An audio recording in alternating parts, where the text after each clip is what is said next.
Oke, jadi teman-teman semuanya, perkenalkan nama saya Yogi Aditya Ramadan dari kelas Ilkom B dengan NIM 010. Jadi di sini saya akan mereview buku yang berjudul The Art of Money. Dan penulisnya yaitu Indra Hermawan, lalu media penerbitnya yaitu Presindo atau juga biasa disebut Matpres, dan dengan bahasanya yaitu bahasa Indonesia, dan buku ini terbit tahun 2022. Untuk yang pertama yaitu pembahasan inti bukunya, buku The Art of Money karya Indra Hermawan membahas tentang cara mengelola uang dengan cerdas, terencana, dan penuh kesadaran. Inti dari buku ini adalah bahwa mengatur keuangan bukan hanya soal mencari uang sebanyak-banyaknya, namun bagaimana cara kita mengelolanya dengan strategi yang tepat agar bisa mencapai kebebasan finansial. Nah, penulis buku ini tuh menjelaskan yaitu yang pertama pentingnya mengatur keuangan atau cash flow, keluar masuknya uang. Lalu yang kedua membuat perencanaan keuangan. Yang ketiga menabung dan berinvestasi. Dan yang keempat membangun aset. Lalu yang terakhir yaitu menghindari utang yang tidak produktif.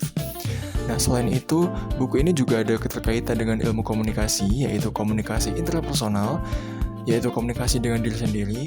Dan pengelolaan uang ini sangat dipengaruhi oleh cara kita berbicara pada diri sendiri. Mindset, keyakinan, dan persepsi tentang uang adalah bagian dari komunikasi interpersonal. Buku ini mengajak pembaca untuk mengubah cara berpikir tentang uang agar lebih positif dan juga lebih terarah. Untuk teknik gaya penulisannya, yaitu teknik penulisan dalam buku ini cukup sistematis dan juga terstruktur. Namun pada setiap bahasanya itu membahas topik tertentu secara bertahap. Nah, jadi itu sehingga para penulis dapat memahami konsep keuangan dari dasar hingga lebih lanjut, dan penyampaiannya tuh sangat-sangat dibuat runtut ya, seperti panduan langkah demi langkah dalam pengelola keuangan. Lalu untuk gaya bahasanya, yaitu gaya bahasa digunakan cenderung lugas dan jelas dan juga langsung ke poin utamanya. Dan bahasanya juga terasa lebih praktis dan cocok untuk pemula yang ingin belajar tentang keuangan pribadi. Penulis berusaha membuat materi yang serius menjadi lebih ringan dan mudah dipahami. Lalu untuk emosi yang ditampilkan, yaitu buku ini itu menampilkan emosi yang lebih rasional dan juga memotivasi. Ada semangat untuk mendorong pembaca supaya lebih disiplin, bertanggung jawab, dan juga berani mengambil keputusan finansial. Nuansa yang terasa yaitu semangat membangun masa depan dan juga optimisme bahwa setiap orang bisa memperbaiki kondisi keuangannya jika mau belajar dan juga konsisten. Lalu untuk poin yang kelima yaitu kelebihan dan kekurangan buku ini. Untuk kelebihannya ada 4 poin, yaitu yang pertama, materi disusun secara sistematis dan juga mudah untuk dipahami.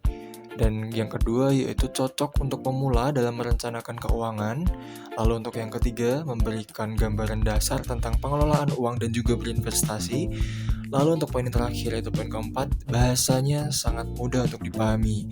Ya, karena bahasa yang sangat mudah untuk dipahami, tentu untuk membaca pemula seperti saya dan juga teman-teman semua yang masih awam dengan finansial, buku ini tuh cocok untuk teman-teman semua.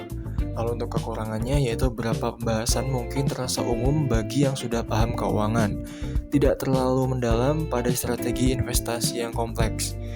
Dan poin yang terakhir lebih fokus pada dasar dan motivasi dibanding analisis detail. Nah, jadi untuk kekurangannya ini bagi orang yang udah paham tentang finansial, yang udah lebih paham dari dasarnya, jadi buku ini tuh kurang cocok untuk mereka, karena di buku ini tuh menjelaskan tentang dasar-dasar finansial.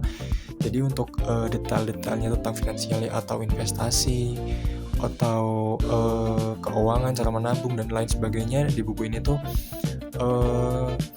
masih menjelaskan dasarnya aja, jadi lebih cocok untuk ke pemula. Jadi seperti itu. Mungkin untuk presentasi dari saya, penjelasan dari saya cukup sekian. Bila ada kurangnya saya mohon maaf. Wassalamualaikum warahmatullahi wabarakatuh.